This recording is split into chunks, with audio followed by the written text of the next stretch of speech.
সুপ্রিয় দর্শক বন্ধুরা, আসসালামু আলাইকুম। দেশ অথবা দেশের বাইরে থেকে প্রিয় বন্ধুরা, শুক্রবারের ছুটির দিনের শেষ অংশে এই মধ্য রজনীতে যে যেখান থেকে বাস্তব পরীর অলৌকিক গল্প শোনার জন্য আমার সঙ্গে যুক্ত হয়েছেন আমি আপন। আর যে আপন জীবনে গল্পের 1561তম পর্বে আপনাকে প্রতিদিনের মতো স্বাগতম জানাচ্ছি। সম্মানিত দর্শক বন্ধুরা, আজ আমি আপনাকে শোনাবো চট্টগ্রামের ভাই আর্মি সৈনিক মোহাম্মদ সোহেল রানার জীবনের চরম আশ্চর্যজনক ভালোবাসামুখর এক ভয়ানক বাস্তব জীবন কাহিনী। বন্ধুরা, আজকের গল্পের টাইটেল দুর্গম পাহাড়ে আর্মির সাথে পরীর বাস্তব প্রেম কাহিনী। আমরা প্রায় সবাই জানি আর্মির সৈনিকরা যখন প্রথমে আর্মিতে জয়েন করে তাদেরকে দুর্গম পাহাড়ে ট্রেনিং করানো হয়।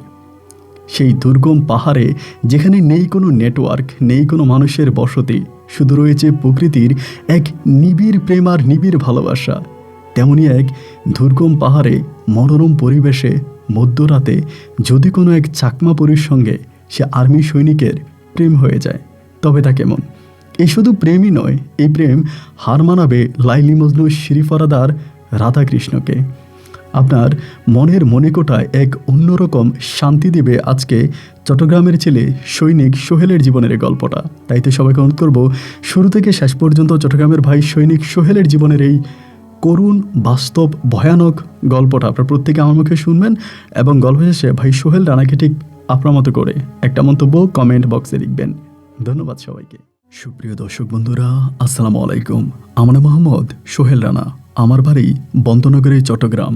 বন্ধুগণ, আমি আমার জীবনের গল্পটা শুরু করার শুরুতে আপনাদেরকে আমার পরিবারের সম্বন্ধে জানিয়ে রাখি। আমার পরিবারে আমি আছি, আমার বাবা আছে, মা আছে, রয়েছে আমার দাদা দাদি সহ আমার কাকা ফুফি। আমাদের পরিবারে আরও সদস্য রয়েছে আমার বড় দুইটা বোন সহ আমি। আমরা টোটাল 2 বোন 1 ভাই। আমাদের পরিবারটা চট্টগ্রাম শহরের মধ্যেই এক সরকারি কোয়ার্টারে থাকা এক উচ্চ মধ্যবিত্ত পরিবার। আমার বাবা একজন সরকারি ফরেস্ট অফিসার। আমি খুব ছোটোবেলা থেকে দেখে আসছি আমার বাবা ফরেস্টে চাকরি করে। যদিও আমাদের গ্রামের বাড়ি ছিল চট্টগ্রাম থেকে অনেক দূরে, কিন্তু আমার জন্মস্থান চট্টগ্রাম শহরেরই ফরেস্টের মধ্যে থাকা, বনের মধ্যে থাকা কোনো এক সরকারি কোয়ার্টারে। আমার শৈশবের দিনগুলো বেশ ভালো ছিল। বাবা মা সবার ভালোবাসায় আমি আস্তে আস্তে করে বড় হচ্ছিলাম। প্রতি রমজান বা কোরবানের ঈদে অথবা কোনো ধর্মীয় অনুষ্ঠানের সময় আমরা গ্রামের বাড়িতে যেতাম। গ্রামে থাকতো দাদা দাদে কাকা ফুফি মিলে আমাদের পরিবারের বাকি সদস্যরা। ছোটোবেলা থেকে বাবা মা কেন জানে আমাকে নিয়ে খুব ভয়ে ভয়ে থাকতেন। কেন আমাকে নিয়ে তারা এত ভয়ে থাকতেন এটা ঠিক বুঝতাম না। আমার যিনি বড় বোন আছে তিনি একটু প্রতিবন্ধী বলতে ঠিক এরকম, সে বুদ্ধি প্রতিবন্ধী, খুব বেশি একটা কথা বলতে পারতো না এবং তার ব্রেন কোনো কাজ করতো না। ছোটোবেলা থেকে আমার মা আমার ওই বোনকে নিয়ে খুব বেশি টেনশন করতেন এবং মাকে নাকি কোন ফকির বলেছিল যে সোহেলকে সাবধানে রাখবেন, ওর উপরেও খারাপ কোনো কিছুর নজর আছে। জানি না কোন ফকির মাকে এই কথা বলে, আর যে কথার কারণে মা আমাকে এক বন্দিশালায় জীবন পার করায়। ছোটোবেলা থেকে আমি নিজের স্বাধীনতা বলতে কোনো কিছুই পাইনি। যখন মন চাইতো একটু বাইরে যাব, তখনই মা আমাকে বন্দি করে রাখতো। অনেকের ইচ্ছে করে না যে বাসার ছাদে গিয়ে মধ্যরাতে চাঁদের সঙ্গে আলিঙ্গন করা, চাঁদের আলো গ্রহণ করা, অথবা নিস্তব্ধ রজনীতে বনের ওই ঝিকিমিকি পোকাদের খেলা দেখা। আমি এগুলা কখনোই পূরণ করতে পারতাম না। আমার মা সন্ধ্যার পরে আমাকে ঘরবন্দি করে রাখতো। আমাকে ঘর থেকে খুব বেশি একটা প্রয়োজন ছাড়া বের হতে দিত না। এমন করে আমার দিন আর রাতগুলো কাটতে থাকে। একটা পর্যায়ে আমি মোটামুটি প্রায় অনেকটাই বড় হয়ে যাই। আমি তখন চট্টগ্রামেরই একটা কলেজে পড়াশোনা করতাম। সে সময় আমরা একটা নতুন ফরেস্টের জায়গায় চলে যাই, মানে নতুন একটা এরিয়াতে আমার আব্বা চলে যায় এবং এটা ছিল সরকারি, মানে চট্টগ্রাম শহর থেকে খানিকটা দূরে, মানে শহরের শেষের একটা অংশে। তো ওখানে একটা অনেক বড় বন রয়েছে এবং সেই বনের মাঝখানটাতেই রয়েছিল ফরেস্টের মানে কোয়ার্টার, যেখানে আমরা সবাই মিলে থাকতাম। যাই হোক, আব্বা আমরা ভাই বোনেরা সবাই মিলে তখন ওখানে থাকতেছিলাম। যথারীতি মা যেহেতু ঘর থেকে বেরোতে দিত না, সন্ধ্যার পরে বাসার ছাদেও দিত না, তবে রাতের বেলায় প্রকৃতি দেখার একমাত্র রাস্তা ছিল আমাদের জানালা, মানে আমার ঘরের জানালা। আমার জানালাটা বেশ বড় ছিল, কাঠের একটা জানালা ছিল এবং জানালাটা খুলে দিলেই দক্ষিণা বাতাস আমার হৃদয় কেড়ে নিত। আর জানালা ঠিক ওপারেই রয়েছিল বিশাল একটা পুকুর। যদিও এটা ফরেস্টের জন্যই রাখা, ফরেস্ট অফিসাররা বা ফরেস্টে কাজ করা কর্মকর্তারা সেখানে বিভিন্ন ধরনের মাছ চাষ করে বা মাছ ফেলে এবং সেটা তারাই খায়। এটাই সবসময় ঘটে আসতো। যদিও সেই এরিয়াতে মা কোনো সময় আমাদেরকে যেতে দিত না, সবসময় ঘরের মধ্যে আটকায় রাখতো। একদিন হলো কি, চন্দ্রিমা রাতের গল্প আপনাকে বলি। আকাশে ছিল ইয়া বড় একটা চাঁদ। আমি তখন জানলার পানে তাকিয়েছিলাম। হঠাৎ করে মনে হলো যেন দিঘিটার মধ্যে, মানে ওই পুকুরটার পাড়ে কে জানি গোসল করতেছে, ঠিক আমার কাছে এরকমটা মনে হচ্ছে। যদিও এইটা আমাদের এখান থেকে মোটামুটি বেশ দূরেই ছিল, তারপরও মনে হচ্ছে পানির ওই চমচম চমচম শব্দ আমার কানে আসলো। আমার কাছে মনে হলো যেন ওই পুকুরে কেউ মাছ ধরতেছে অথবা গোসল করতেছে। আরেকটা জিনিস খেয়াল করলাম, যখনই চাঁদের আলোটা পুকুরের পানিতে পড়তেছে আর পানি যখন ঢেউ খেলতেছে, তখন এটাই প্রতিধ্বনি হয়ে, মানে এটা উপরের দিকে যে গাছগুলো আছে সেই গাছের মধ্যে এক ধরনের ছায়ার ঢেউ খেলাচ্ছে। আমি তখন মোটামুটি শিওর হয়ে গেলাম যে না, মনে হয় এই পানিতেই কেউ না কেউ গোসল করতেছে অথবা মাছ ধরতেছে। আমাদের একটা নিয়ম ছিল কি, সন্ধ্যা রাতেই আমার মা কী করতো, আমাদের যে মেইন গেট ছিল, ঘর থেকে বের হওয়ার যে গেট, ওই গেটের মধ্যে তালা মেরে দিত। কোনোভাবে ঘর থেকে বের হওয়ার কোনো সুযোগ ছিল না। মা যখন তালা মেরে দিল, আমি তখন চিন্তা করলাম আমি একটু বাইরে যাব, সেখানে কি হয় বা কে গোসল করে এটা আমি দেখব। তো আমি গেট দিয়ে বেরোনোর অনেক চেষ্টা করেছিলাম, কিন্তু গেট দিয়ে বেরোতে পারছি না। মা গেটে তালা মেরে রাখে, যার কারণে আমি তখন উপরে চলে যাই, সিঁড়ি বেয়ে ছাদে চলে যাই।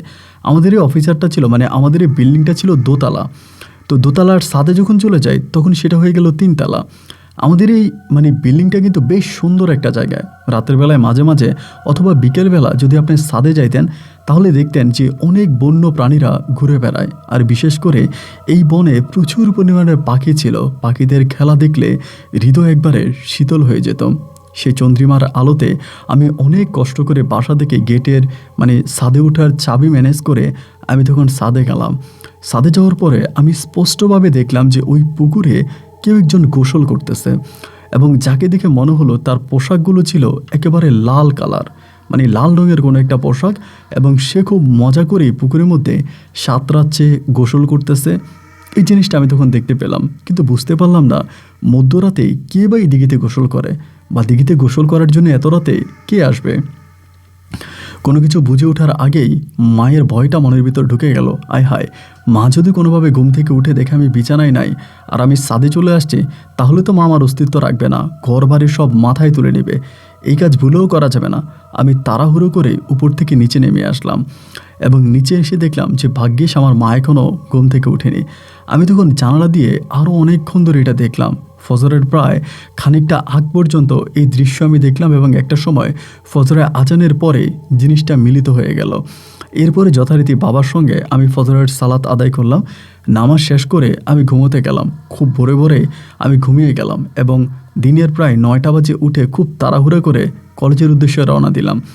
কলেজে যাওয়ার পরে আমার কিছু বন্ধু ছিল, ওদের সঙ্গে বিষয়টা শেয়ার করলাম যে দোস্ত, এমন এমন ঘটনা, আমাদের বাসার বারান্দা দিয়ে আমি এমন একটা জিনিস দেখেছিলাম, মানে সরি জানালা দিয়ে। তো আমার বন্ধুরা বলতেছিল মনে হয় এটা পরী হবে, মানে আমারে বলে যে এটা মনে হয় কোনো এক পরী হবে, আমাদের এটাই মনে হচ্ছে। আমি বললাম এত রাতের বেলায়, এই গভীর রাতে পরী এখানে গোসল করার জন্য আসবে, বিষয়টা আমার কাছে ঠিক কেমন লাগতেছে। পৃথিবীতে এত নদী থাকতে, এত পুকুর থাকতে কেন এই বন জঙ্গলের ভিতরে একটা এরকম পুকুরে পরী গোসল করবে। আমার বন্ধুরা বলে পরীরা নির্জনতা পছন্দ করে, যেখানে মানুষের বসতি কম, মানুষের পায়ের ছাপ কম এবং মানুষের কোলাহল কম।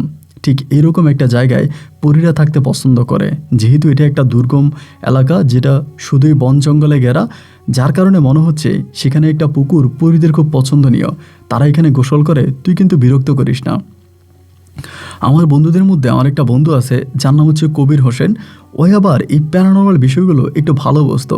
আমাদের বন্ধুদের মধ্যে সবচেয়ে সিনিয়র ছিল এবং ওর দাদা নাকি অনেক নামকরা কবিরাজও ছিল, ওদের বাড়ি ছিল নোয়াখালী।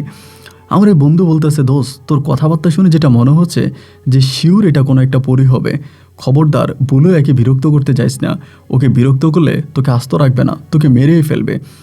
এই জিনিসগুলো শুনে শুনে সারাটা দিন মোটামুটি কেটে গেল। এরপরে যথারীতি বাসায় আসলাম বিকেলবেলা, এসে খাওয়া দাওয়া করে জানালার দিকে তাকিয়েছিলাম, তখনও পুকুরটা আদো আদো দেখা যাচ্ছে একটা সময় আমি চিন্তা করলাম আমি পুকুর পাড়ে যাব। আসরের আজান দিয়েছে, ফরেস্টের যে মসজিদ ছিল সেখানে গিয়ে আসরের নামাজ আদায় করলাম। আসরের নামাজটা শেষ করে একটু একটু করে আমি তখন ওই দিঘির বা পুকুরের পাড়ের দিকে যাচ্ছি। আসলে আমি এটাকে পুকুরও বলি বা দিঘিও বলি, এটার আকারটা কিন্তু একটা দিঘির মতোই বড়, কিন্তু এখানকার স্থানীয় লোকেরা যারা ফরেস্টে চাকরি করে তারাও এটাকে একটা পুকুর বলে আখ্যায়িত করে। আমি তাই পুকুরে বলি। আমি পুকুর পাড়ে গেলাম এবং পুকুর পাড়ে গিয়ে যেটা দেখলাম যে পানিগুলো একেবারে পরিষ্কার, এতটাই পরিষ্কার দেখে মনে হচ্ছে পানির মধ্যে বিন্দু পরিমাণেরও কোনো ময়লা নেই। এমনই সময় আমাদের ফরেস্টে চাকরি করা একজন কাকা উনি আসলো, এসে আমাকে বলে, কী ব্যাপার সোহেল, কী দেখতেছো? আমি বললাম, কাকা ঠিক বুঝতেছি না, এমন এমন একটা জিনিস দেখতেছি, মানে ঘটনাটা কি, এটা কেন? উনি বলে, মানে আমি বললাম যে পানিটা বেশ পরিষ্কার এবং এটা কেন হইতেছে বা এরকম কথা বলতেছিলাম। উনি তখন বলে যে কথা, মানে এখানে আইসো না, এখানে আসাটা ভালো না, মানে এই জায়গাটা ভালো না। কেন উনি আমাকে এটা বললো সেটা আমি বুঝলাম না। আমি কিন্তু পরীর কথা বলি নাই। যথারীতি আমি আবারও সন্ধ্যার পরে মানে সন্ধ্যার সময় আমি বাসায় চলে গেছি। মাগরিবের সালাত আদায় করে পড়তে বসলাম, পড়াশোনা শেষ করে খাওয়া দাওয়া করলাম এবং গতকালকে রাতের মতো আজকে রাতেও একইভাবে জানালার পানে তাকিয়ে আছি পরীর সেই গোসল দেখার জন্য। একইভাবে মধ্যরাতের কাছাকাছি, রাত যখন প্রায় ঘড়ির কাঁটায় 1টা কি 1:30টার মতো বাজে, সে সময় আমি আবারও দেখলাম একইভাবে গতকালকে রাতের মতো আজকে রাতেও পানির শব্দ হচ্ছে, পানি নড়াচড়া করতেছে। আমি বুঝলাম পরী সম্ভবত চলে আসছে। আমি তাড়াহুড়ো করে তখন আমি ছাদের উপরে চলে গেলাম, যেখানে আমি গতকালকে রাতের গোসল দেখেছিলাম সেম একই জায়গায় গেলাম। জায়গাটা গিয়ে দেখি যে হ্যাঁ ঠিক তাই, আজকেও একইভাবেই গোসল করতেছে এবং খুবই স্বাদসদ্যভাবে গোসল করতেছে। মনের মধ্যে তখন জাগলো যে ইস, যদি কোনো না কোনোভাবে আমি এই পরীর গোসল করা দেখতে পারতাম, মানে ওই কাজ পর্যন্ত যেতে পারতাম, আদৌ কি এটা পড়ি? মানে মনটার মধ্যে কেমন যেন একটা খটকাও আমার লাগতেছে। তার কারণ হচ্ছে এই যে পুকুরটা আছে সেটার ওই পারে কিছু বস্তি বাড়িঘর আছে, যেখানটিতে আসলে মানুষের বসতি নাই, মানে মানুষ থাকে উচ্ছেদ, মানুষ যাদের হচ্ছে মানে ঘর বাড়ি নাই এরকম মানুষরা ওই জায়গাটার মধ্যে থাকে, মানে সরকারি জায়গা আর কি। তো এটা একটু বস্তি টাইপের। আমার মাঝে মাঝে এটাও মনে হয় এমনও তো হতে পারে রাতের বেলায় বস্তি থেকেও কোনো মানুষ এসে ওখানে গোসল করতে পারে। স্পেসিফিক এটা যে কোনো পরী হবে তার তো কোনো গ্যারান্টি আমি দিতে পারি না। আসলে ঠিক তখনও বুঝতে পারতেছিলাম না যে কী হচ্ছে। সেটা আমি সেই পরীর খেলা দেখে যথারীতি রাতের বেলায় গিয়ে ঘুমিয়ে পড়লাম। পরের রাতে পরিকল্পনা করলাম যে না, আজকে রাতে আর মিস করা যাবে না। আমি আজকে রাতে ওখানে যাব এবং দেখব যে আদৌ এটা কোনো পরী না মানুষ না কোনো বস্তির মেয়ে হবে। এটা জেনে আজকে রাতে আমি খুব চালাকি করে মার যে চাবিটা, যেটা গেটের মেন চাবি, এই চাবিটা আমি লুকিয়ে রাখি। চাবিটা আমার কাছে লুকিয়ে রাখি যে আমি চাবি দিয়ে তালা করলে আমি ঘর থেকে বেরোবো। এবার আমার তৃতীয় রাতের পালা।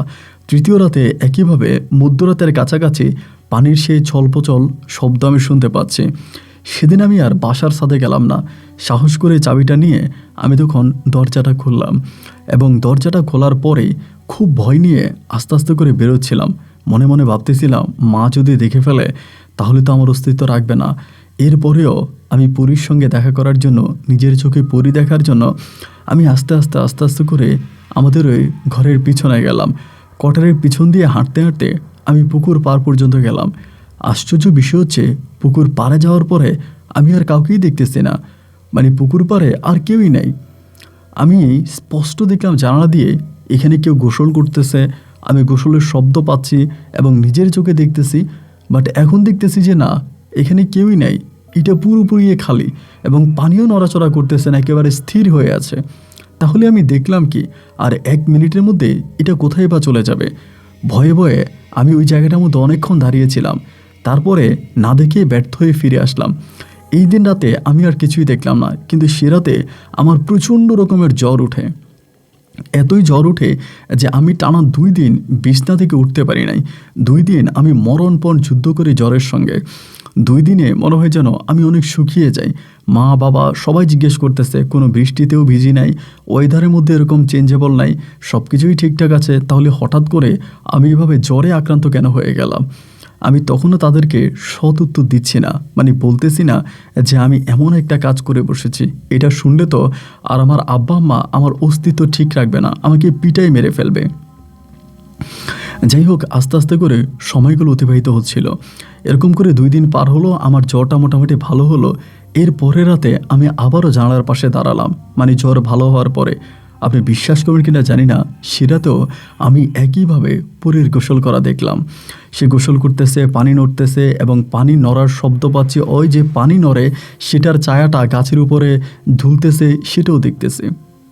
এর পরের দিন সকালবেলা আমি যাচাই করার জন্য মানে বস্তি এরিয়াতে গেলাম, মানে সেই দিকে যাব এবং গিয়ে জিজ্ঞাসা করব যে বস্তির কোনো মানুষ এই দিঘিতে গোসল করতে আসে কিনা, সেটা কনফার্ম হব। সেটা কনফার্ম হওয়ার জন্য আমি যখন দিঘির পাড় দিয়ে, মানে ওই পুকুর পাড় দিয়ে আস্তে আস্তে করে বস্তি এরিয়ার দিকে যাচ্ছিলাম, তখন হঠাৎ করে দেখলাম কি, মানে বস্তির যে মানুষগুলো থাকতো এবং ফরেস্টের যে এরিয়া, সেটার মাঝখানে বাংলাদেশ এবং ইন্ডিয়ার যে তার কাটার বেড়া বা তার কাটার যেরকম দিয়ে রেখেছে, এরকমভাবে দেওয়া। এটা আমি এটা ওই সময় খেয়াল করি নাই, বা আগে কখনোই এদিকে আমার ওভাবে আসা হয়নি। এই জায়গাটা তো একেবারে ঘন জঙ্গলে ঘেরা ছিল, প্রয়োজন ছাড়া এদিকটাতে আসতাম না। আজকে দেখতেছি যে একেবারে বর্ডারের তার কাটার মতো এখানে মানে গেট দেওয়া, মানে এরকম বেড়া ওঠানো। তো আমি চিন্তা করতেছি, বস্তির ওই পাড়া থেকে এই পারে কেউ তো আসার কোনো প্রশ্নই ওঠে না, যেহেতু এরকম এখানে তার কাটা দেওয়া এবং এত কঠিনভাবে হচ্ছে এটা আটকানি দেওয়া, না ওই দিক থেকে তো কেউ আসতে পারবে না।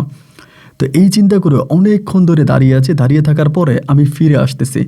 এখানে একটা বিষয় বলে রাখি, এটা যিনি পাহারা দিতেন, মানে এই পুকুরটা যে পাহারা দিতেন, উনি ফরেস্টেরই একজন কর্মকর্তা এবং বয়স্ক একজন লোক, যিনার কথা আমি আপনাকে অনেক আগে বলেছিলাম একবার। তিনি আমাকে বলেছিল যে এই জায়গাটা ভালো না, এই জায়গাটা আইসো না।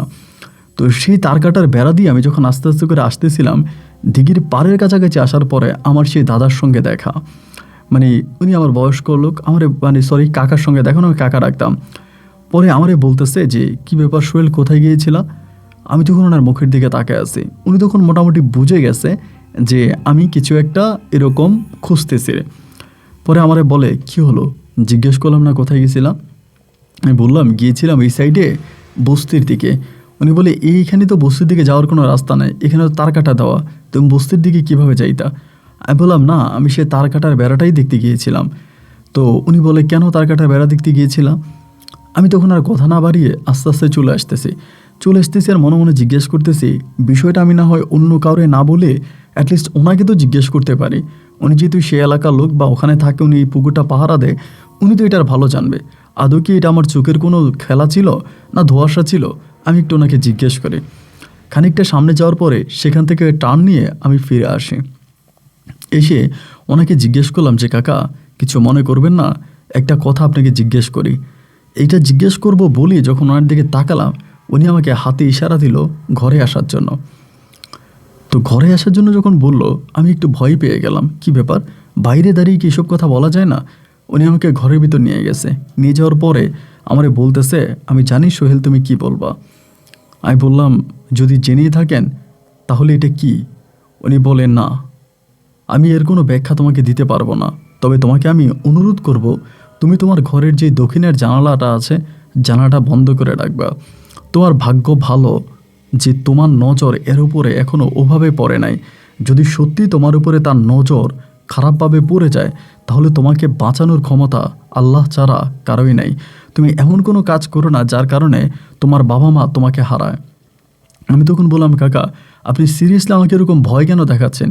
উনি বলে, আমি তোমাকে একমাত্র এক বিন্দুও ভয় দেখাচ্ছি না, যেটা আমার জীবনের বাস্তব অভিজ্ঞতা আমি সেটাই চিন্তা করতেছি। আমি বললাম, একটা মেয়ে গোসল করে এবং সে গোসল করতেছে, এটা আমি দেখতেছি দূর থেকে। আমি শিওর যে এটা কোনো মানুষ নয়, সেটা অন্য কোনো কিছু হবে। তা সে আমার এত বড় ক্ষতি কী করবে? উনি বলে, পরীরা চাইলে পিঁপড়া হতে পারে, আবার চাইলে তারা দানবের রূপ ধারণ করতে পারে। তারা এমন চেহারা ধারণ করতে পারে যে চেহারার দিকে তাকালে তোমার হৃদয় শীতল হয়ে যাবে। আবার এমন চেহারাও তারা ধারণ করতে পারে যার মুখের দিকে তাকালে তুমি সঙ্গে সঙ্গে হার্ট অ্যাটাক করে মারা যাবা। সুতরাং এদের সুরুত, এদের রূপ, এদের চলন বলন বোঝা বড় কঠিন। যারা বড় বড় তান্ত্রিক কবিরাজরাও তাদের ওই ছল বচলের কাছে হার মেনে যায়। তুমি আর আমি তো মামুনি মাত্র। আমি বললাম, কাকা আপনি কি আমাকে ভয় দেখাচ্ছেন নাকি সিরিয়াসলি বলতেছেন? উনি বলেন, না আমি তোমাকে এক বিন্দুও ভয় দেখাচ্ছি না। তোমরা এখানে আসেছ কয়দিন হবে? খুব বেশি দিন তো হয় নাই। তুমি শুনলে অবাক হয়ে যাবা, আজকে প্রায় 35 বছর ধরে আমি এই জায়গায় আছি। এটা খাল ছিল না, মানে এটা কোনো পুকুর ছিল না, এটা আমরা পুকুর কাটতে বাধ্য হয়েছি। আমি বললাম, কেন? পুকুর কাটতে বাধ্য হয়েছেন কেন? উনি বলে, সে এক লম্বা কাহিনী, ওইদিকে না যাই। পুকুর যদি না কাটতাম তবে আমরা এই বনকে রক্ষা করতে পারতাম না, এই বনটা ধ্বংস হয়ে যেত। এই পুকুরটা কেটেছি বলে আজও বনটা বেঁচে আছে। উনি যে কথাগুলো বলে না, ওনার কথাগুলোর মাঝে খুব রহস্য আছে, আমি তা বুঝতে পারি, কিন্তু রহস্যের গিটলি উনি খুব সহজে খুলতেছে না। পেটের ভিতর কথা লুকিয়ে রেখে একেবারে পেঁচিয়ে পেঁচিয়ে কেমন জানি পাকনামি পাকনামি করে কথা বলতেছে। তো এই করতে করতে আমি আসলে বুঝতে পারলাম যে ওনার ভিতর থেকে সোজা সাপটাভাবে কোনো কিছু বের করা সম্ভব নয়। আমি ব্যর্থ হয়ে ওনার কাছ থেকে চলে আসলাম। আসার পরে আমি আবারও এরপরে রাতের বেলায় একইভাবে আমি এই জিনিসটা আবারও দেখলাম। সে রাতে আমি যখন বেরিয়ে আসছিলাম, ওই দিন যেদিন ওনার সঙ্গে আমার দেখা হলো, ওই দিন রাতেই আমি যখন এটার গোসল করা দেখে বেরিয়ে আসছিলাম, মাঝ রাস্তায় ওনার সঙ্গে আমার দেখা। উনি আমার বলে, সোহেল কই যাও? আমি বললাম, কাকা দিঘিতে যেটা হচ্ছে সেটা আমি দেখতে যাব। উনি আমার হাতটা ধরে টান দিয়ে আমাকে বাড়ির দিকে আনতেছে এবং এনে আমার মাকে ডাকতে শুরু করলো। আমি বললাম, কাকা কাকা আমার মাকে ডাইকেন না, মাকে ডাকলে কিন্তু মা কাকা মাকে ডাইকেন না।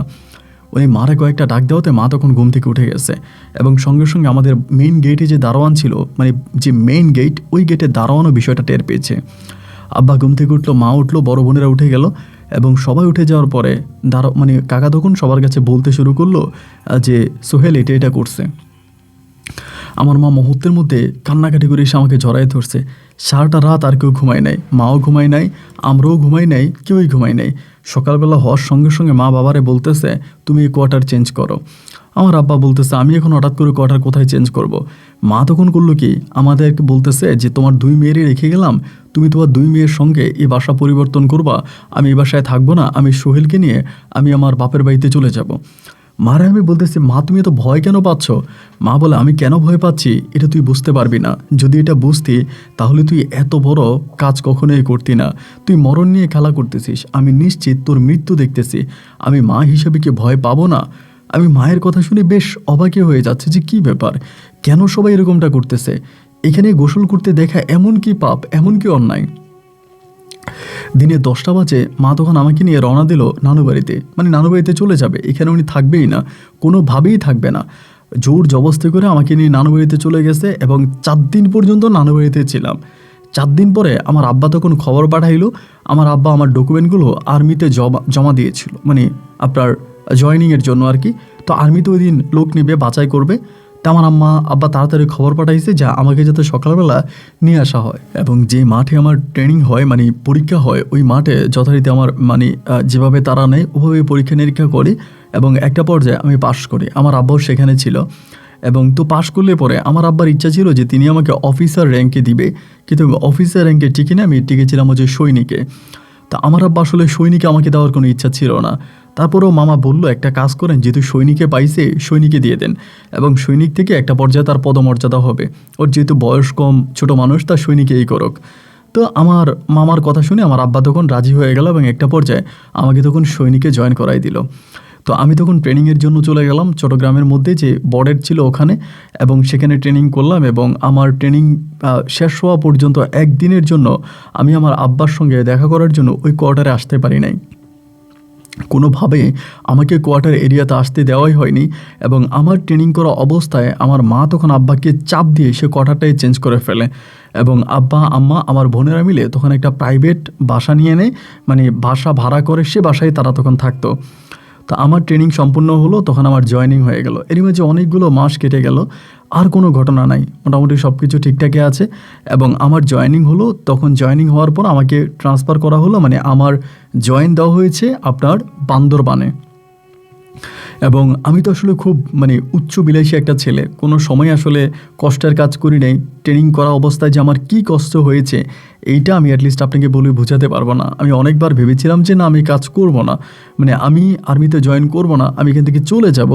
এত কষ্ট যা ঠিক বলে প্রকাশ করার মতো না। তারপরেও কি আর করা, আমি ওখানে কাজ করেছি, আপনার ট্রেনিং করেছি এবং সম্পূর্ণভাবে আমি জয়েনিংও হয়েছি। তো জয়েনিং যেখানে হলাম সেখানে হচ্ছে আরও লম্বা কাহিনী। এমন এক পাহাড়ে আমাদেরকে ক্যাম্প তৈরি করে থাকতে দেওয়া হলো, আমাদের ক্যাম্পটা এমন এক জায়গায়, ওখানে দিনের বেলায় যে নিচ থেকে পানি উঠাতে হয়, পাহাড়ের নিচে কুয়া আছে, সেই কুয়া থেকে যে পানি উঠাতে হয়, এইটা উঠাতেই না ভাই নিঃশ্বাস বন্ধ হয়ে যাওয়ার মতো অবস্থা। পাহাড় অনেকেরই পছন্দ, অনেকেই পাহাড় পছন্দ করে, কিন্তু পাহাড়ে জীবনযাপন করা যে কতটা কঠিন এটা আমাদের মতো সমতলের মানুষদেরকে বোঝানো সত্যিই দা একটা দিন কাটে না, মনে হয় যেন একটা বৎসর কেটে যাচ্ছে। এত দুঃখ কষ্ট যন্ত্রণার মাঝেও আমি ট্রেনিং করে ওখানে কাজ করে যাচ্ছি, আর্মিতে কাজ করে যাচ্ছি। এভাবে প্রায় আমি 7 মাসের মতো ডিউটি করি ওখানে, 7 মাস পর্যন্ত। 7 মাস করার পরে একদিন হলো কি, আমাদের একটা আবার নিয়ম ছিল। নিয়মটা কি, যে কোনোভাবে রাতের বেলায় আমরা সন্ধ্যার দিকে ঘুমিয়ে যাব, রাত জাগা যাবে না, রাতে ঘুম থেকে উঠা যাবে না, একটা নিয়ম শৃঙ্খলার মাঝেই কিন্তু আর্মিরা থাকে। আমি সেই নিয়ম শৃঙ্খলার মাঝেই কিন্তু থাকতেছিলাম। তো ওই যে আমি ছোটোবেলা থেকে একটা অভ্যাস, রাত দেখবো, রাত জাগবো, আকাশে চাঁদ দেখবো, তারা দেখবো, কিন্তু মায়ের জন্য তার এগুলো করা হতো না। মা সবসময় চোখে চোখে রাখতো, পাহারা দিয়ে রাখতো, লুকিয়ে রাখতো। তো ওখানে যখন আমি ক্যাম্পে ঘুমাইলাম, একদিন রাতের বেলায় হঠাৎ করে মধ্যরাতে আমার ঘুমটা ভেঙে গেল। এবং ঘুমটা ভেঙে যাওয়ার পরে আমার তখন কি হলো, আমি ঘুম থেকে উঠছি, উঠার পর আমাদের একজন সোলজার ছিল, আসলে ওনার সাথে তখন কথা বলি, উনি তখন নাইটে। তো আমি সোলজারকে বললাম যে এই ঘটনা, আমি একটু এদিকটাতে একটু হাঁটবো, যেহেতু একটু বনের মতো জায়গায় হাঁটবো। উনি বলে যে সোহেল, এটা তো আসলে নিয়মের বাইরে, এবং যদি কোনো অফিসার র্যাঙ্কের কেউ তোমাকে দেখে ফেলে তাহলে বড় সমস্যা হবে। এমন আর্মিদের আসলে শাস্তি ভাই এত কঠিন, এমন কঠিন শাস্তি দিবে যা আপনার কল্পনাকেও হার মানায়। তো তারপরেও আমি চিন্তা করছি যে না, আমি একটু বনের মধ্যে হাঁটবো। আমি কিন্তু করতাম কি, ওই দিন রাতেবেলায় একটু বনের এরিয়াতে হাঁটতে বেরোইছিলাম। এই জায়গাগুলো একেবারে দুর্গম একটা জায়গা ছিল, যেখানে শুধুমাত্র উপজাতিরা বসবাস করত, যারা পাহাড়ি মানুষ তারাই থাকতো, বাকিরা ওখানে নাই। শুধুমাত্র আপনার বাঙালি বলতে গেলে আমরাই ছিলাম, আমরা যারা আর্মিতে আছে আমাদের লোকজনই ছিল। সেখানে কোনো নেটওয়ার্কের ব্যবস্থা ছিল না। আমাদের যে মালামালগুলো আসতো এগুলো সবই হেলিকপ্টারে আসা হতো, এবং আমরা আসলে যথারীতি ওখানে যে জীবনযাপন করতাম, এটা সত্যি বলতে গেলে এক মানবতার জীবনযাপনই হতো। তারপরেও আমরা দেশের জন্য লড়াই করে যাচ্ছি, এবং আমরা দেশের বর্ডার ঠিক রাখতেছি, বর্ডারের পাহারাদার হয়ে আছি। এইটা আসলে এক অন্যরকম আনন্দই মনে লাগতেছিল। শত কষ্টের পরেও আমরা বাংলার সৈনিক, এটাই ছিল বড় গর্ব, বড় পাওয়া। তো সে রাতে এরকম অনেকটা হাঁটলাম, এবং ওই রাতে হাঁটার পরেই না আমার হাঁটার প্রতি একটা লোভ জমে গেছে, যে না রাতের বেলা এই জায়গাগুলোতে হাঁটতে খুব ভালো লাগে, এবং যত হাঁটি ততই যেন মনের ভিতরে এক অন্যরকম শান্তি অনুভব হয়। এরকম করে প্রায় প্রতি রাতের বেলায় আমি তখন সোলজারকে বলে আমি বেরিয়ে যেতাম হাঁটার জন্য। এই সাইডে ওই সাইডে, এই বনে ওই বনে আমি তখন হাঁটতাম। এমনভাবে হাঁটতে হাঁটতে হাঁটতে হাঁটতে একদিন হঠাৎ করে আমি একটা অন্যরকম দৃশ্য দেখতে পাই। অন্যরকম দৃশ্য বলতে এরকম যে একটা ভয়ঙ্কর আকৃতির পাখি দেখতে পাই।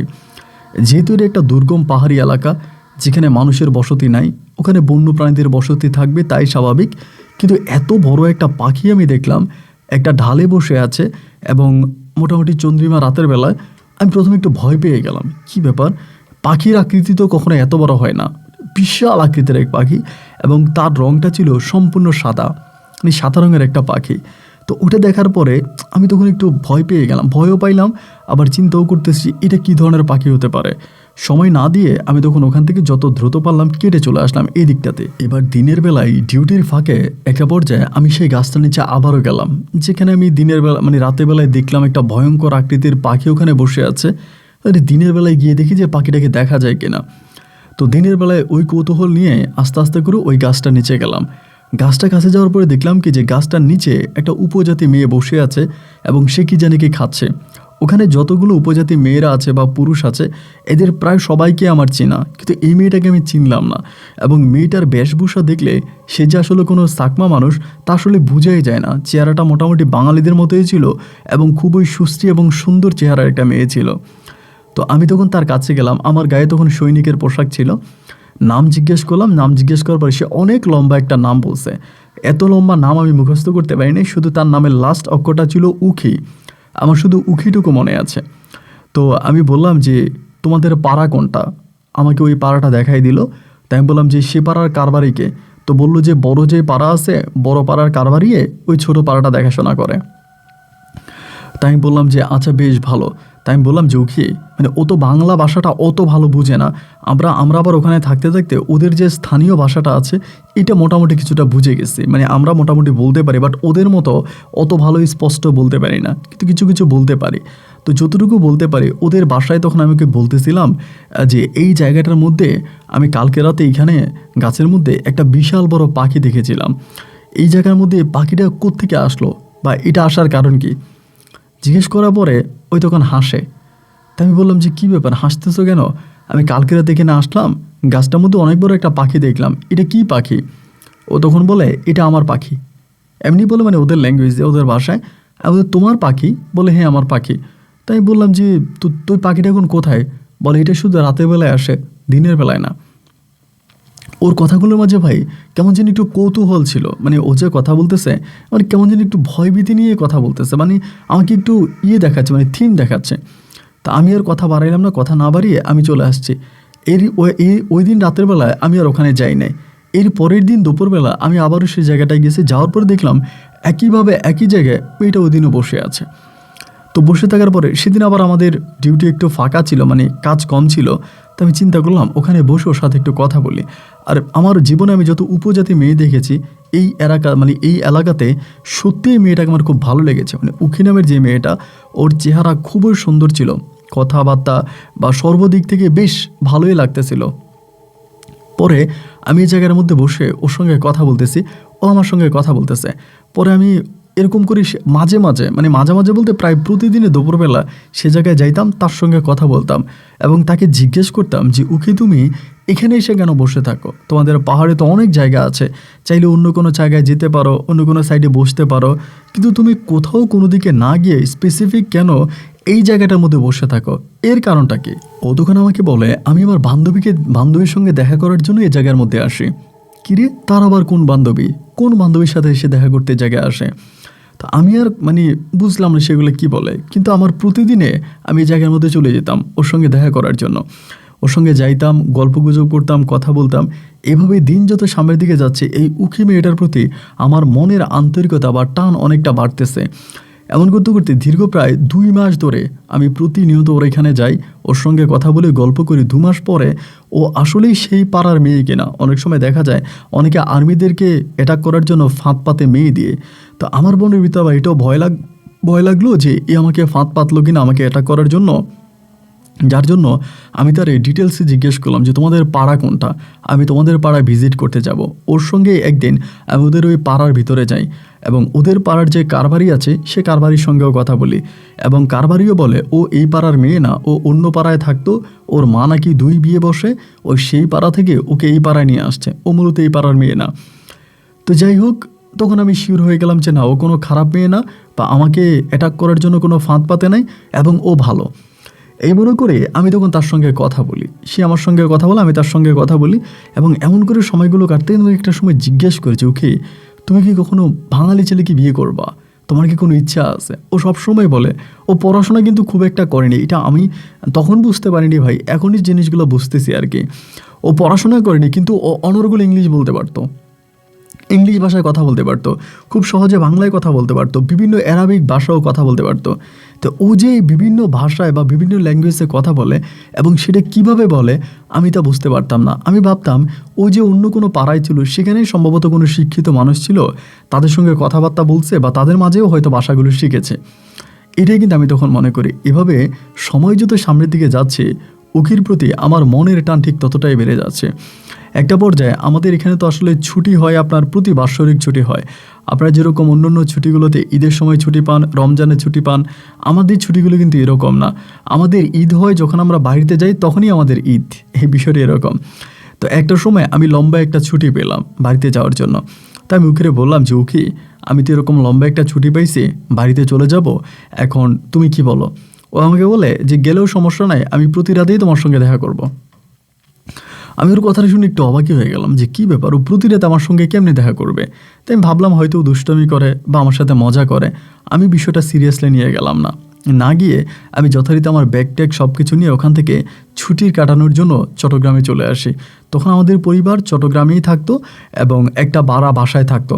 আমার বড় বোন ছিল প্রতিবন্ধী, এরপরে যেটা আমার ইমিডিয়েট বড় ছিল সেও তখন ফরেস্টে চাকরি পেয়ে যায়, ওই ফরেস্টে তখন চাকরি করে।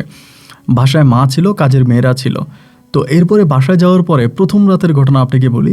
প্রথম রাতে আমি যখন ঘুমাইলাম প্রায় মধ্যরাতের কাছাকাছি, আমি হঠাৎ করে স্বপ্নে দেখলাম উখিরে ও আয়শা আমার পাশে বসে আছে। আমি তখন শুয়ে আছি, আমার পাশে বসে আমার সঙ্গে কথা বলতেছে। ও অনেক কথা আমি তাকে জিজ্ঞেস করতেছি, সে উত্তর দিতেছে, আবার সে আমার অনেক কথা বলতেছে, আমিও উত্তর দিতেছি। মানে আমার কাছে মনে হয় আমি যদিও ঘুমিয়েছিলাম কিন্তু আমার হিতাহিত জ্ঞান ছিল। এভাবে অনেক রাত পর্যন্ত তার সঙ্গে কথা বলে শেষ রাতে যখন আমার ঘুম ভেঙে যায়, আমি একটু অবাকই হয়ে গেলাম যে কী ব্যাপার, এর আমি এভাবে কেন স্বপ্নে দেখলাম। মনে মনে চিন্তা করলাম, যেহেতু আমি সারাদিন ভাবি, হয়তো রাতের বেলায় তার স্বপ্ন দেখি, বিষয়টা এমনও হতে পারে। এইটা মনে করে আমি আবারও যথারীতি ফজরের নামাজ পড়লাম, পরে ঘুমিয়ে গেলাম। এভাবে একদিন না, মানে শুধু সিঙ্গেল যে ওয়ান নাইট তা না, আমি প্রতিটা রাতের বেলায় এই সেম স্বপ্নটা দেখতাম।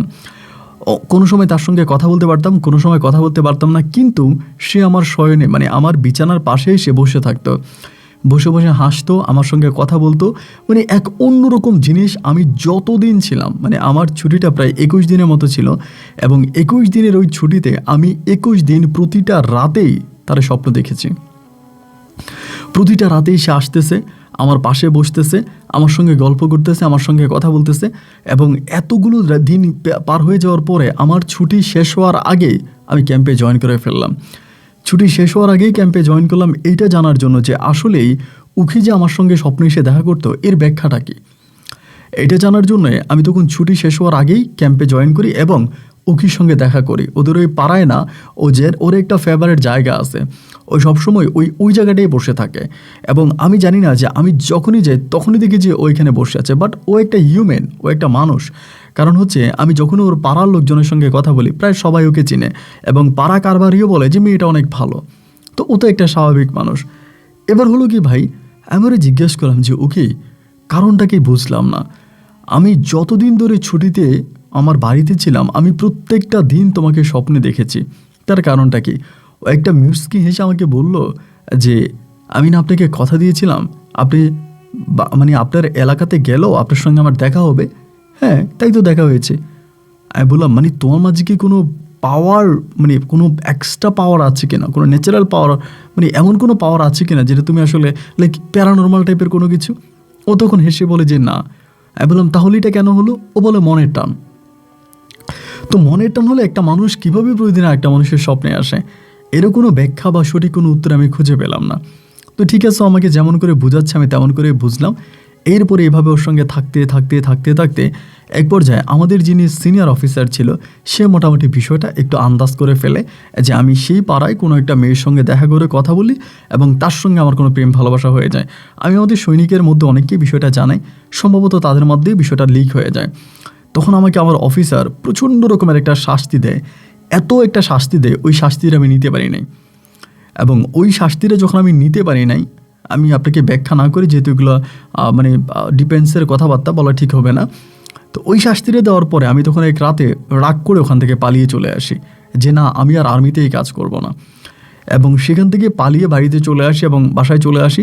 আসার পরে তারা বারবার আমাকে নোটিস করতেছে জয়েন করার জন্য, বাট আমি আর জয়েন করলাম না বলতে আমার আগ থেকেও আসলে সৈনিকের প্রতি কোনো একটা আকর্ষণ ছিল না, যে এটা করার ইচ্ছা ছিল না। তারপরেও যেহেতু জয়েন করলাম এবং জয়েন করার পরে ওদের যে নিয়ম নীতিগুলো আমার লাইফস্টাইলের সঙ্গে তা কোনোভাবেই যায় না, যার কারণে আমি সম্পূর্ণভাবে ছেড়ে দিয়ে বাড়িতে চলে আসছি, বাসায় চলে আসছি। এভাবে প্রায় 3 মাসের মতো কেটে গেছে। অবাক করা বিষয় হচ্ছে ওই 3 মাসে আমি একটা রাতের জন্য কিন্তু ওকে স্বপ্নে দেখি নাই, বা ওই 3 মাসে আমি ওর কথা প্রায় অনেক অংশে ভুলেই গেছিলাম। 3 মাস পরের ঘটনা আপনাকে বলি। 3 মাস পরে এই বৈশাখ মাসের সময় আমাদের এলাকাতে চট্টগ্রামেরই একটা চটলা মেলা হয় বৈশাখে। তা আমার যে বোনটা আছে, মানে যেটা আমার ইমিডিয়েট বড়, ওই আমারে বলতেছিল যে ওর জন্য কিছু জিনিস আনতে মেলা থেকে। তা আমার বোনটা যখন আমাকে বললো, আমি তখন মোটরসাইকেল নিয়ে সেই জিনিসগুলো আনার জন্যই মেলাতে গেলাম। মেলাতে যাওয়ার পরে এই মেলাতে হঠাৎ করে আমার উখির সঙ্গে দেখা। সে জায়গায় ওর সঙ্গে আমার এইভাবে দেখা হওয়ার কোনো কথা নাই, কোনো নিয়ম নাই, হঠাৎ করে মেলার মধ্যে ওর সঙ্গে আমার দেখা হওয়ার পরে ও আমাকে দিকে খুব সারপ্রাইজ, আমি ওকে দিকে অনেক সারপ্রাইজ। আমি বললাম মুখি তুমি এখানে? ও বলতেছে ওর কেমন এক আত্মীয় আছে, সে আত্মীয়র বাসায় আসছে, ওইখান থেকে ও মেলাটা দেখতে আসছে। তো তখন কিন্তু আসলে তো মোবাইল ইন্টারনেট এগুলো অতটা আপনার ডিজিটাল ছিল না। তখন আমি বললাম যে ওকে দেখো, আমি তোমাকে অনেক মিস করেছি, ওখান থেকে চলে আসার পরে তোমার সঙ্গে আমার দেখা হয়নি, কথা হয়নি, বাট আমি তোমাকে প্রচুর মিস করেছি। সেদিন তার সঙ্গে অনেকক্ষণ কথা বললাম, বলার পরে আমি বললাম তুমি চট্টগ্রামের কোথায় উঠছো, তোমার অ্যাড্রেস বলো। সে তার ওই আত্মীয়র অ্যাড্রেস আমাকে বললো এবং এরপরে আমি প্রতিনিয়তই তার সঙ্গে দেখা করি। তাকে নিয়ে মোটরসাইকেলে করে আমি পুরো মহল্লা এলাকা এখানে সেখানে বিভিন্ন জায়গায় ঘুরে বেড়াই। মানে একটা সেকেন্ড যদি তারে না দেখি আমি মনে হয় যেন ভাই আমি পাগল হয়ে যাই। এবং এভাবে প্রায় 12 দিনের মতো ওর আত্মীয়র বাসাও থাকে। 12 দিন পরে ও বলতেছে ওইখান থেকে চলে যাবে, মানে ওর আত্মীয়র বাসা থেকে ও আবার ওদের ওই পাড়ায় চলে যাবে। এবং ও আমাকে বললো যে ও আমাকে অনেক মিস করেছে, ওই পাড়াতে আমাকে পায়নি, আমাকে অনেক দিন খুঁজেছে এবং অন্য আরবিদের মাধ্যমে পরে সে জেনেছে আমি নাকি চলে আসছি। তো পরে আমি তারে বললাম যে ও যখন বললো 12 দিন পরে ও ওদের পাড়ায় চলে যাবে, আমি তখন ওরে ডিরেক্টলি বলতেছিলাম যে ওকে দেখো, আসলে তুমি বিশ্বাস করো বা না করো, তুমি মানো বা না মানো, তোমার সঙ্গে আমার একটা মনের লেনাদেনা হয়ে গেছে। তো আমার পরিবারটা খুব স্ট্রিক্ট একটা পরিবার, বাট তারপরেও তুমি যদি বলো আমি তোমাকে বিয়ে করে আমার বাড়িতে নিয়ে যেতে চাই, তবে তোমাকে মুসলমান হয়ে যেতে হবে। এটা বলাতে ও একটা হাসি দিল, হাসি দিয়ে বলল, আসলে সত্যি কথা বলতে আমার কোনো পরিচয় নেই, আমার কোনো ধর্ম নেই, আর আমি কোনো ধর্ম পালন করিও না। যদি তুমি আমাকে ভালোবেসে তোমাদের ধর্মে ডাকো তবে আমি যেতে রাজি আছি। ওর ওই সহজ সরল উক্তিগুলোই আমাকে ওর প্রতি আরও বেশি আকর্ষিত করে তোলে। একটা পর্যায়ে আমি তখন বললাম যে ঠিক আছে, যদি তুমি সত্যি আমার ধর্মে চলে আসো তাহলে আমি বেশ খুশি হব। এবং এরপরে তার সঙ্গে কথাবার্তা বলে আমার আরেকটা বন্ধুর মাধ্যমে আমি তাকে মুসলমান বানাই, কোনো রকমের নোটারি ছাড়াই। কারণ আরেকটা জিনিস আপনি বেশ অবাক হয়ে যাবেন শুনলে, ওর কোনো ভোটার আইডি কার্ড ছিল না, কোনো জন্ম নিবন্ধন ছিল না। এটা বেশ অবাক করা একটা বিষয়। আর এটা শুধু ওর বেলায় না, ওই পাড়ার এরকম অনেক মেয়ে আছে, অনেক ছেলে আছে যাদের কোনো নাগরিকত্ব নেই, যাদের কোনো ভোটার আইডি কার্ড নেই, এবং ওরা ওভাবেই থাকে। আসলে এটা ওদের প্রয়োজন হয় না, আমরা তো আসলে অনেক ক্ষেত্রে প্রয়োজন হয়, বাট ওদের এগুলো প্রয়োজন হয় না, তার জন্য এটা করেও না। তো এরপরে হলো কি, আমি ওকে বিয়ে করে আমার বাড়িতে নিয়ে গেছি, মানে আমাদের যে বাসা আছে বাসায় নিয়ে গেছি। আমার মা অনেকটা রাগারাগি করছে, কিন্তু আমার বাবা মেয়েটাকে দেখেই বললো যে মেয়েটা অনেক শান্ত স্বভাবী এবং অনেকটা ভালো। আর বড় কথা হচ্ছে, দেখলে মনেই হয় না যে কোনো পাহাড়ি মেয়ে বা কোনো উপজাতি, এটা মনেই হয় না। তার কথাবার্তা চলন বলন সব কিছু বেশ ভালো। তো ঠিক আছে, এবং আমারে বলতেছে যে ঠিক আছে, যেহেতু তুই বিয়ে করে নিয়ে আসছিস তাহলে ও থাকুক আমাদের সঙ্গে। আমার আব্বা এটা বলতেছে। এবং আমার আব্বা যখন ফর্মালি ওকে রিসিভ করে নিল, আমার মা একটু রাগারাগি করলো, চিল্লাচিল্লি করলো। একটা পর্যায়ে মাও তখন মেনে নিল যে ঠিক আছে। তখনই আমাদের বাসায় থাকতে শুরু করলো আমার ওয়াইফ হিসাবে। আমার 2 বোন থাকে, আমি থাকি। তখন আমার বড় বোনের কিন্তু বিয়ে হয়নি। আর আমার বড় বোন একটু অন্যরকম, ওর জীবনে আবার অনেক ঘটনা আছে, ওই দিকে না যাই। যাই হোক, এরপরে আমি আর ওকে একই বাসায় থাকতেছি, একই বাসায় চলতেছি ফিরতেছি। আব্বা আম্মা যদিও রাগারাগি করেছে, মানে মা রাগারাগি করেছে প্রথম দিকে, এবং শেষের দিকে মাও ভাই অনেকটা ফ্রেন্ডলি হয়ে গেছে। আর উকি হচ্ছে এমন একটা মানুষ, ও যে কোনো মানুষের সঙ্গে ভাই খুব ফ্রেন্ডলি মিশতে পারে। ও যে কারোর সাথে যদি একটু কথা বলে, যে কেউ ওর ফ্রেন্ড হয়ে যাবে, যে কেউ ওর প্রেমে পড়ে যাবে। ওর কথাবার্তা সব কিছু খুব মাদজ্জিক, অনেকটা মায়া ভালোবাসা মাখা। যাই হোক, এরপরে যেটা হইলো যে এমন করে সময়গুলো কাটতে কাটতে আমি যখন রাতের বেলা উকির সঙ্গে ঘুমাতাম, মানে প্রথম আমি বুঝতে পারি নাই। এর পরে আমি বুঝতাম যে ও মনে হয় রাতের বেলায় কারোর সঙ্গে কথা বলে। মানে ধরেন আমার হঠাৎ করে ঘুম ভেঙে যায়, ঘুম ভেঙে যাওয়ার পরে আমি দেখি ও কারোর সঙ্গে কথা বলে। তো কার সঙ্গে কথা বলে এটা আমি ঠিক বুঝতে পারি না। আর আমি ওকে জিজ্ঞেসও করি না যে তুমি রাতের বেলায় কার সঙ্গে কথা বলো। এভাবে বেশ কয়েকটা দিন কেটে যাওয়ার পরে একটা পর্যায়ে দেখলাম যে এই কথা বলার প্রবণতা অনেক অংশে বেড়ে গেছে, অনেক অংশে বেড়ে গেছে, এবং ও কথা বলতেই আছে। রাত্রেবেলায় মাঝে মাঝে খুব ফ্রেন্ডলি মনে হয় কথা বলে। এরকম করে এক রাতেরবেলা আমাকে জিজ্ঞেস করলাম যে ওকে কিছু মনে করো না বা মাইন্ড করো না, আমি বেশ কয়েকটা রাত ধরে একটা জিনিস খেয়াল করতেছি, তুমি জানি কার সাথে কথা বলো রাতের বেলায়, তুমি রাতের বেলায় কার সঙ্গে কথা বলো। ও একটা হাসি দিয়ে বললো কারোর সঙ্গেই না। আমি বললাম না ওখি, তুমি অবশ্যই কারোর সঙ্গে কথা বলো, তুমি কার সঙ্গে কথা বলো আমাকে একটু বলবা। ও কোনো কিছু বলে না। এভাবে প্রায় 3-4 রাত কেটে গেছে। 3-4 রাত পরে আমরা তখন আমাদের নানু বাড়িতে বেড়াতে গিয়েছিলাম। আমার নানু বাড়ি আবার গ্রামের দিকে, চট্টগ্রামেরই এরিয়াতেই, কিন্তু গ্রামে। নানুর সঙ্গে বেড়াতে যাওয়ার পরে একদিন রাতেবেলায় হলো কি, আমি আর উখি বের হয়েছিলাম নানু বাড়িতে গ্রামে হাঁটার জন্য। আমার সঙ্গে আমার আরেকটা মামাতো ভাইও ছিল, ওর বয়স অনেকটা কম, ছোট। ও আর আমি হাঁটতে বেরোইছি। রাত কিন্তু তখন বেশি না, প্রায় 8:30 কি 9টার মতো বাজে। এরকম হাঁটতে হাঁটতে আমাদের নানুর পাড়ার পাশে একটা রাজবাড়ি আছে, 15 দিনের রাজাদের বাড়ি, যদিও এখন ওই বাড়িতে কেউ থাকে না। ওই রাজবাড়ির এরিয়াতে যাওয়ার পরে ও বারবার হাসতেছে। তো হাসতেছে দেখে আমি বললাম কী ব্যাপার, তুমি হাসো কেন? ও বলে কিছুই না। আমি বললাম যে না, কেন হাসতেছো আমাকে বলো। ও তখন বলে হাসতেছি এই কারণে, আমি আমার বান্ধবীর পছন্দের জায়গায় আসছি, যার জন্য আমার বান্ধবী খুশিতে নাচতেছে। আমি তখন বললাম মুখে, আমি তোমার কথা ঠিক বুঝতে পারলাম না, তোমার বান্ধবীর পছন্দের জায়গা এবং তোমার বান্ধবী নাচতেছে, মানে কি, কি বলতে চাচ্ছ? ও বলে আমার বান্ধবী খুশিতে নাচতেছে, এটা তার খুব পছন্দ হয়েছে জায়গাটা। তো আমার যে মামাতো ভাই আছে ওই আবার আমাদের সঙ্গে কথা বলতে বলতে রাজবাড়িতে ঢুকার আগেও চলে গেছে। আর আমি বললাম যে বেশ কয়েকদিন ধরে তুমি এরকম উল্টাপাল্টা কথাবার্তা বলো, আমি আসলেই বুঝতে পারি না, আমাকে আজকে একটু খোলাখুলি বলো তো তোমার বান্ধবীকে। ও বলে আমার বান্ধবীকে তুমি দেখছো? মানে তোমার বান্ধবীকে আমি দেখছি? কই, আমি তো তোমার বান্ধবীকে দেখি নাই। কি বলো, কিভাবে দেখলাম? ও বলে হ্যাঁ অবশ্যই তুমি আমার বান্ধবীকে দেখছো, আর এখনও যদি তুমি আমার বান্ধবীকে দেখো তাহলে চিনতে পারবা। আমি বললাম যে আমি না তোমার বান্ধবীকে দেখতে চাই। ও বলে আমার একটা শর্ত আছে। আমি বললাম শর্ত, ঠিক আছে মেনে নিলাম। ও বলে তুমি যে আমার বান্ধবীকে দেখবা এটা কারো কাছে বলতে পারবা না, কাউকে জানাইতে পারবা না, যদি জানাও তাহলে আমার বান্ধবী খুব রাগ করবে, জানাবা না তো? আমি বললাম যে না, আমার কাউকে জানানোর প্রয়োজন নেই, আমি কাউকেই জানাবো না, তাও তুমি আমাকে দেখাও এটা তোমার কোন বান্ধবী আর কেমন বান্ধবী। ঠিক ওই মুহূর্তেই ও তখন আমাকে আঙ্গুল দিয়ে রাজবাড়ির পিছনের চাইতে বিশাল বড় একটা বটগাছ রয়েছে ওই বটগাছের দিকে আঙ্গুল দিয়ে দেখালো।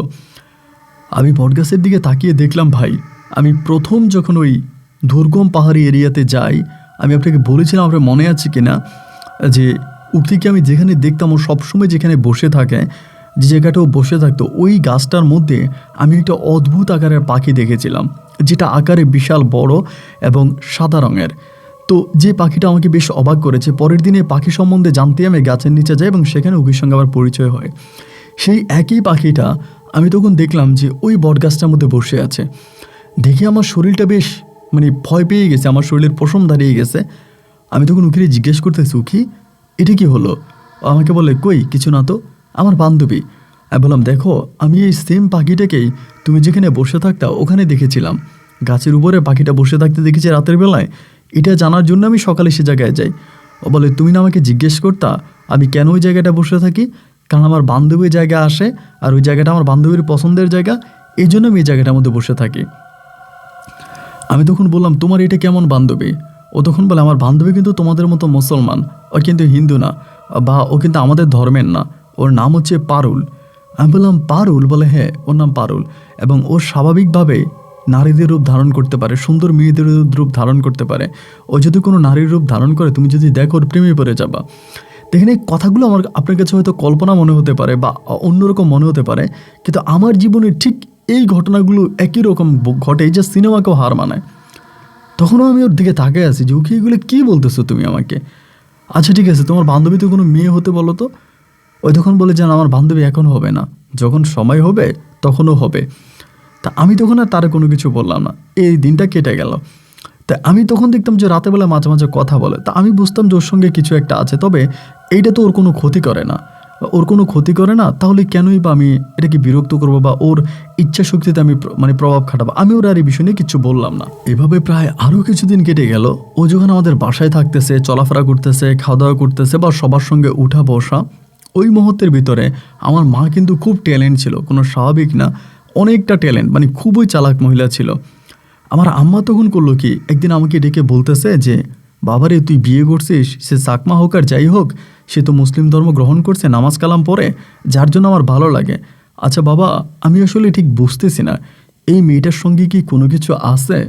মা আমাকে বলতেছে। আমি তখন মারে বললাম যে না মা, ওর সঙ্গে কোনো কিছু নাই। আমার মা বলে দেখ তুই ওর সঙ্গে কথা বল, এবং কথা বলে তুই ক্লিয়ার হবি আসলেই ওর সঙ্গে কোনো কিছু আছে, যেটা আমি নিজে ধারণা করেছি এবং আমি নিজে এরকম অনেক কিছু দেখেছি। আমি তখন ভয় পেয়ে গেলাম কিভাবে মা এটা আন্দাজ করে ফেলেও। এরপর আমি তখন উখিরে গিয়ে বললাম যে উখি জানো এমন এমন ঘটনা, আমার মা কিন্তু কিছুটা ডাউট করে ফেলছে যে তোমার সঙ্গে যে তোমার বান্ধবী থাকে। ও তখন বলতেছে যে হ্যাঁ আমিও জানি উনি অনেকটা সন্দেহ করেছে, তবে এতে কোনো সমস্যা নাই, আমার বান্ধবী কারো কোনো ক্ষতি করে না, ও শুধু আমাকে পছন্দ করে, এই জন্য মাঝে মাঝে আমার কাছে আসে, আমার সঙ্গে দেখা করে এবং ও চলে যায়, ও কারো কোনো ক্ষতি করে না। এমন করতে করতে যখন আমার মা আমাকে বারবার ফোর্স করতেছে, জিজ্ঞেস করতেছে, আমি তখন একদিন উখির কাছ থেকে অনুমতি নিলাম। তবে উখি আমাকে অনুমতি দিয়েছে ঠিক, বাট সে আমাকে বলল আমার বান্ধবীর কথাটা তোমার মাকে বললে উপকারের থেকেও ক্ষতিটাই বেশি হবে। তারপরও আমি ক্ষতির দিক চিন্তা না করে আমার মাকে তখন আমি বিষয়টা জানালাম। জানানোর পরে পরে মা তখন আমাকে বলল কোনো নারীর সঙ্গে এটা থাকা বেশ খারাপ, এটা কোনো ভালো শুভ লক্ষণ না। তবে আমি যতটুকু জানি পরীদের কাছে অনেক ন্যাচারাল পাওয়ার থাকে, তাদের অনেক ক্ষমতা থাকে। আচ্ছা এই যে তোর বড় বোনটা প্রতিবন্ধী, এখনও কথা বলতে পারে না ঠিকমতো, হাঁটাচলা করতে পারে না, ওর যে খুব খারাপ অবস্থা এবং ওর ব্রেন যে এরকম ডাল, ওর জন্য কি কোনো কিছু করা যায় না? তুই তোর বউ উখির সঙ্গে কথা বলে দেখতো, তার বান্ধবীর সঙ্গে কথা বলে আমার মেয়েটার কোনো কিছু করে দিতে পারবে কি না।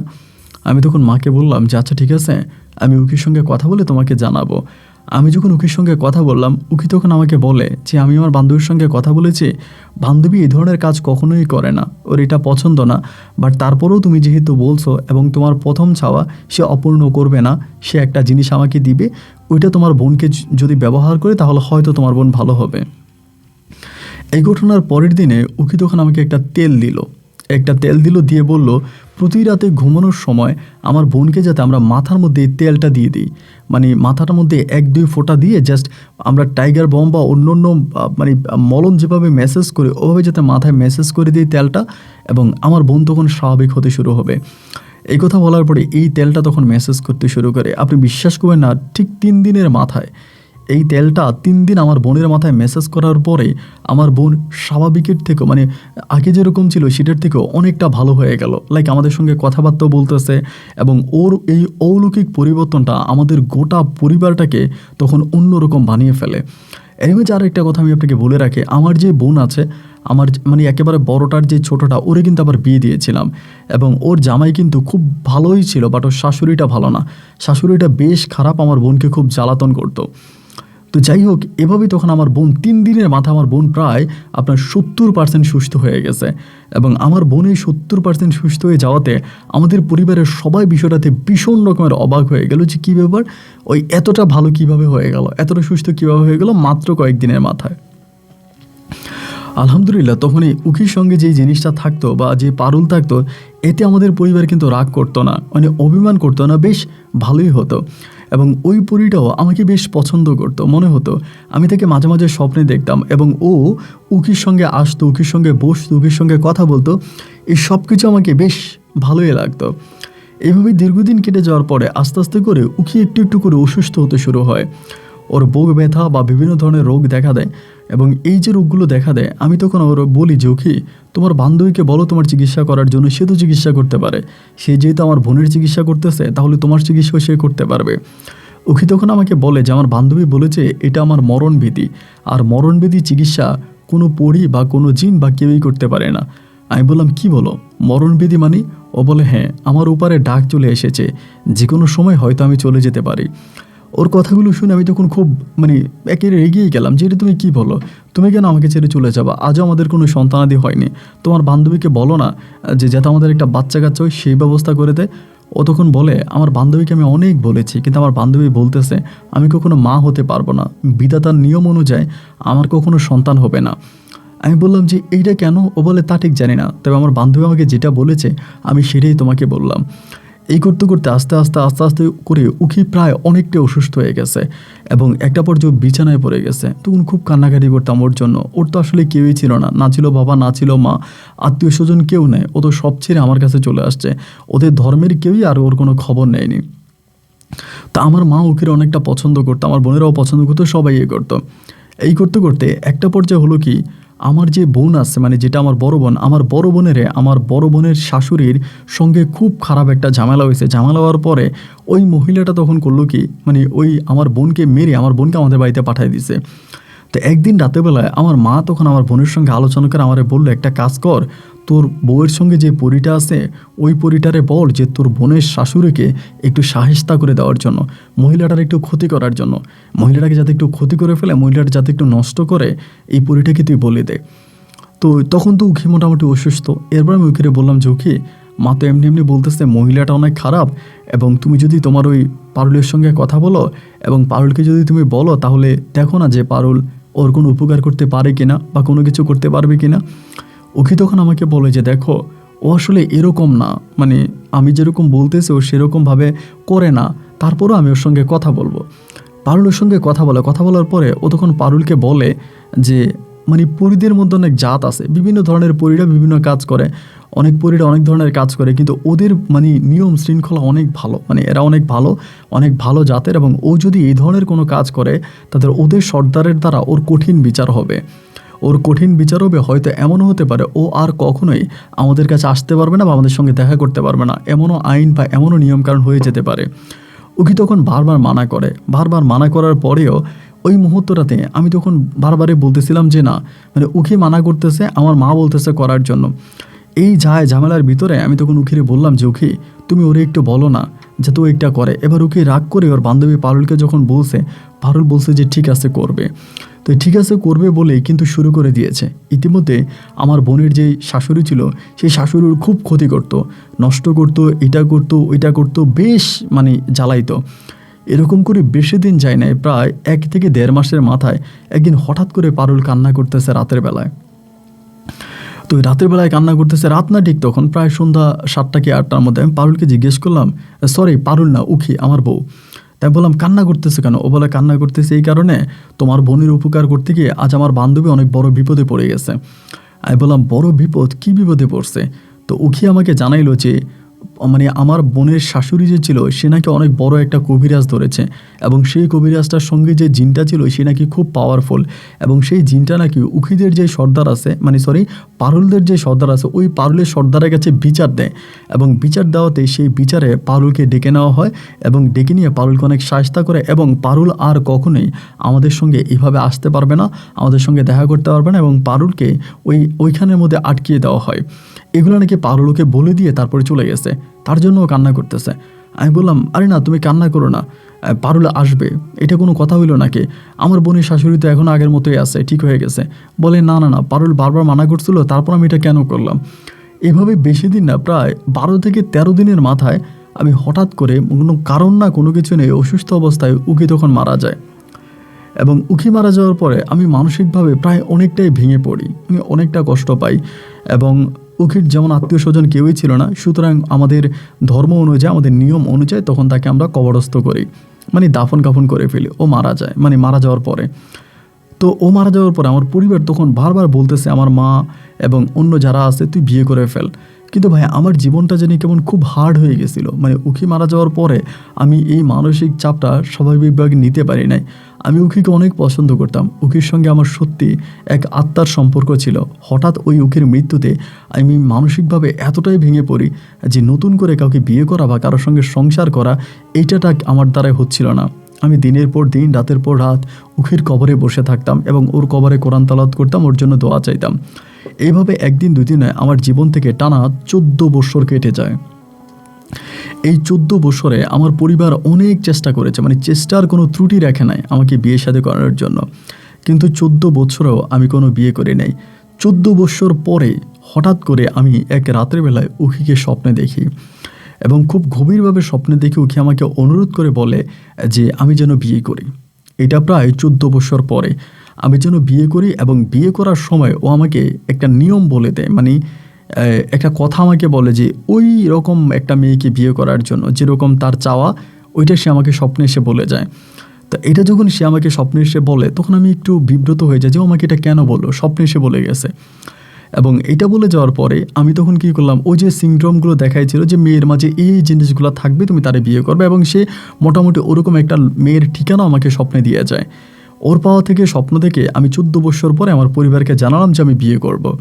তারা তো তখন মোটামুটি খুব হয়ে গেছে, অবাক হয়ে গেছে যে আমি 14 বছর পরে কেন বিয়ে করার জন্য রাজি হলাম। তো আমার আব্বা আম্মা তারপর আমাকে বিয়ে করাবে, এবং বহু মেয়ে দেখতেছে, আমি বিয়ে করি না, তবে ওর দেখানো মেয়েটাই আমি তখন একটা পর্যায়ে পেয়ে যাই, এবং আমাদের চট্টগ্রামের মধ্যে পাই, উখি যেটাকে বলে সেটাকে, তখন আমি ওই মেয়েটাকে বিয়ে করি। 14 বছর পর আমি বিয়ে করি। বিয়ে করার পরে আলহামদুলিল্লাহ 1.5 বছরের মাথায় আমার একসঙ্গে 2টা কন্যার সন্তান হয়, মানে যমজ মেয়ে হয়। তা আমার যখন যমজ মেয়েগুলো হয়, তখনকার পর থেকে আমার ওয়াইফ, মানে আমার যে বউ আছে, সে কেমন করে জানে একটু অন্যরকম কথাবার্তা বলতো, মানে লাইক মাঝে মাঝে পাগলের মতো ব্যবহার করতো, মানে ওর মানসিকভাবে একটু রোগ দেখা দেয়। এবং রোগ দেখা দেওয়ার পরে আমি তখন আমার ওয়াইফকে বিভিন্ন ডাক্তার, কবিরাজ, এখানে সেখানে অনেক জায়গায় নিয়ে যাচ্ছি, বাট আমার বউ আর ঠিক হচ্ছে না। ঠিক না হতে হতে প্রায় অনেক দিন পরে আমি উখির কবরের কাছে যাইতাম আর কাঁদতাম যে তুমি কেন আমাকে স্বপ্নে এসে বললা বিয়ে করার জন্য, আজ আমার পাগল নিয়ে থাকা লাগতেছে। যেহেতু যমজ 2টা মেয়ে হয়ে গেছে, আমি তো আর আমার বউকে ছাড়তে পারতেছি না। এই যমজ 2টা মেয়ে নিয়েই কিন্তু আমার বউর সঙ্গে এই পাগলটার সঙ্গে সংসার করা লাগতেছে। এইভাবে করতে হঠাৎ করে আমি একটা জিনিস খুব খেয়াল করে দেখলাম যে আমি যাকে লাস্ট বিয়ে করেছিলাম ওর নাম ছিল হাজেরা আক্তার। হাজেরা আক্তারের ভিতরে আমি তখন পারুলকে খুঁজে পেলাম, মানে সেই পারুল যে পারুল উখির সঙ্গে ছিল। এই পারুল ওর ভিতরে আসতো এবং যখনই পারুল ওর ভিতরে আসতো ও খুব স্বাভাবিকভাবে কথাবার্তা বলতো এবং চলাফেরা আচার আচরণও সব কিছু ঠিক হয়ে যায়। এবং একটা পর্যায়ে দেখতাম যে পারুল ওর ভিতরে যখনই আসে তখনই ও ভালো। এরকম করে যখন পারুল আসতো আমি জিজ্ঞেস করতাম যে তুমি যে আসছো তোমার কোনো সমস্যা হয় না? ও বলে না, আমার কোনো সমস্যা হয় না, আমি আসছি ভালো হয়েছে, আমার বান্ধবীকে অনেক মিস করে আমি ওর কবরে গিয়ে বসে থাকি। এবং তুমি যে ওর কবরের কাছে গিয়া বলছিলা যে কেন ও তোমাকে বলছিল বিয়ে করার জন্য, এতে তুমি যে কষ্ট পাইছো সেই কষ্ট থেকেই আমি আসলে তোমাকে উপকার করার জন্য আসছি। একদিন দুই দিন নয়, আজকে প্রায় আপনার 9 বৎসর যাবত আমার ওয়াইফের সঙ্গে এই জিনিসটা আছে। আমার যে যমজ 2টা মেয়ে হয়েছিল, আমার মেয়েগুলো এখন বেশ বড় হয়ে গেছে এবং আমার ওয়াইফের সঙ্গে এই জিনিসটা এখনও পরোক্ষভাবে আছে। এবং অনেকেই বলা বলি করে, ও আমার ওয়াইফের যেই বাবা মা আছে মানে আমার শ্বশুর শাশুড়ি, তারাও এই বিষয়টা জানে যে ওর সঙ্গে আমার আগের ওয়াইফের এক বান্ধবী পারুল আছে, এটার দ্বারা জানে। তো অনেকেই বলে যে এটা ওর ভিতর থেকে সরিয়ে দেওয়ার জন্য, সরিয়ে দিলে কিন্তু পারুল আমাকে বলে আমি যদি ওকে ছেড়ে চলে যাই তাহলে আবার পাগল হয়ে যাবে, ও আবার পাগল হয়ে যাবে, ওই সুস্থ থাকবে না। এবং এটা পারুল আমাকে বলে। আর যারা অন্যরা আছে আমার আত্মীয় স্বজন বা পাড়া প্রতিবেশী যারা বিষয়টা জানে, তারা প্রত্যেকেই বলে যে তোর ওয়াইফের সঙ্গে এটাকে আর কতকাল রাখবে, তোর মানে হাজেরার জীবন থেকে বা হাজেরার শরীর থেকে এটা সরাই দে। তো পারুল আমাকে বলতেছে আমি সরে গেলেও পাগল হয়ে যাবে, কিন্তু এলাকাবাসী বা আমার আত্মীয় স্বজনরা বলে ওকে সরাই দেওয়ার জন্য। ঠিক এমতো জায়গায় এসে আমি খুব ডিসিশন নিতে পারতেছি না। এবং এখন কিন্তু আমার ওয়াইফ হাজেরা এত ভালো যা ঠিক বলার মতো না, এত ভালো, ও এমন সব কাজ করে যা রীতিমতো আমার কল্পনাকেও হার মানায়। এবং এত সব ভালো, কিন্তু যদি আমি ওর শরীর থেকে কোনোভাবে পারুলকে সরিয়ে দিই, এতে কি ভালো হবে না খারাপ হবে আমি ঠিক বুঝতেছি না। আর পারুলও ওর শরীর ছেড়ে যেতে যাচ্ছে না। অনেক কবিরাজদের কাছে গেলাম, পরে অনেক কবিরাজরা আমাকে বলে এটা একটা সময় আপনার ক্ষতি করবে, আপনার মেয়ের ক্ষতি করবে, কারণ জিন পরীরা কখনো কারো উপকার করে না, তারা ক্ষতি করে। এই পরীটা আপনাকে পছন্দ করে, যে জন্য আপনার ওয়াইফের মাধ্যমে আপনার সঙ্গে থাকতে চায়। আপনি আপনার ওই পরীটাকে আপনার ওয়াইফের শরীর থেকে সরিয়ে ফেলেন, দেখবেন আপনার জীবনটা অনেক ইজি হয়ে যাবে। আদৌ কি আমার জীবনটা ইজি হবে যদি পারুল আমার ওয়াইফের শরীর থেকে চলে যায়? আমি ঠিক বুঝতেছি না। দীর্ঘদিন ধরে এটা নিয়ে অনেকের সঙ্গে আলাপ আলোচনা করি এবং একটা পর্যায়ে আপনার একটা গল্প আমার চোখে পড়ে, সেখান থেকে আমি আমার পুরো ঘটনাগুলো আপনাকে লিখে পাঠালাম। আজ আমি প্রায় মধ্যবয়স্কর থেকে অনেক বেশি বয়স হয়ে গেছে। এই মুহূর্তে আমার ওয়াইফের শরীরে এটা আছে, কতদিন পর্যন্ত রাখবো, বা আমি যদি আমার ওয়াইফকে ঠিকঠাক মতো চিকিৎসা করাই তাহলে কিন্তু শরীর থেকে পারুল চলে যাবে, যাওয়াটা ভালো হবে না থাকাটা ভালো হবে ঠিক বুঝতেছি না। যার জন্য আপনার সঙ্গে বিষয়টা শেয়ার করলাম, আপনি আমাকে একটা সঠিক পরামর্শ দিবেন। ভালো থাকবেন, আসসালামু আলাইকুম।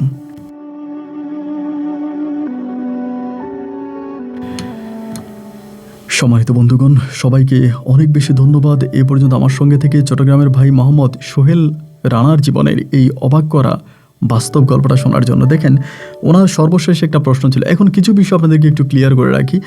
এই ধরনের বিষয়গুলো আসলে অনেকেরই বিশ্বাস হয় না। বর্তমান সময় 2026-এ এসে অনেকেই জিন পরি বিশ্বাস করে না, কিন্তু আমরা যারা মুসলমান আছি আমরা বিশ্বাস করি পৃথিবীতে জিন পরির অস্তিত্ব আছে। কিন্তু তারা এই ধরনের ঘটনাগুলো ঘটায়, এটা রীতিমতো আমার কাছেও অবাক লাগে। এবং এটা একটা দুইটা মানুষ নয়, অসংখ্য মানুষের জীবন থেকে পাওয়া এই গল্পগুলো একটা সময় এসে আমাকে বিশ্বাস করা যে হ্যাঁ, মাঝে মাঝে জিন পরিদের মাঝে এমন কিছু আছে যারা মানুষের সঙ্গে এসে মানুষকে নতুন জীবন দান করতে পারে। যেমনটা আজকে সোহেল ভাইয়ের গল্পে জানতে পারলাম, তার বউ হাজেরার সঙ্গে তার পুরনো সাকমা বউ উখির বান্ধবী পারুল এসে যুক্ত হয়েছে। তো ওনার শেষ প্রশ্ন ছিল যে আসলে পারুলকে তার ওয়াইফের শরীর থেকে সরিয়ে দেওয়া ঠিক হবে কিনা। আমি আসলে একটা জিনিস আমি নিজেও বিশ্বাস করি, জিনিসগুলো মানুষের শরীরে থাকলে এরা আসলে মানুষের উপকার হয়তো একটা সময় করে, আবার একটা সময় ক্ষতিও করে বসে। কিন্তু আজকে আমার এই গল্পটা সম্পূর্ণ ডিফারেন্ট ছিল। পারুল এই পর্যন্ত সোহেল ভাই অনেক বছর ধরে এদের সঙ্গে মানে জড়িত আছে, কিন্তু আজ পর্যন্ত সোহেল বা সোহেলের পরিবারের উপকার ছাড়া পারুল কোনো ক্ষতি করেনি। তাই আমার দৃঢ় বিশ্বাস হয়তো ভবিষ্যতেও পারুল সোহেলের পরিবার বা সোহেলের ওয়াইফ বা তার সন্তানদের কোনো ক্ষতি করবে না, এটা আমার দৃঢ় বিশ্বাস। তাই মনে হয় ওকে বিতাড়িত না করাটাই ভালো হবে। আপনারা যারা গল্প শুনেছেন আপনারাও নিজের মতো করে একটা পরামর্শ দিবেন, সোহেল ভাই হয়তো আপনাদের পরামর্শ পেয়ে জীবনে একটা সঠিক সিদ্ধান্ত নিতে পারবে। সবাই ভালো থাকবেন, সুস্থ থাকবেন, এই শুভকামনা। আজকের মতো এখানে বিদায়, দেখা হবে নতুন দিন নতুন কোনো গল্পে। আল্লাহ হাফেজ এন্ড আসসালামু আলাইকুম।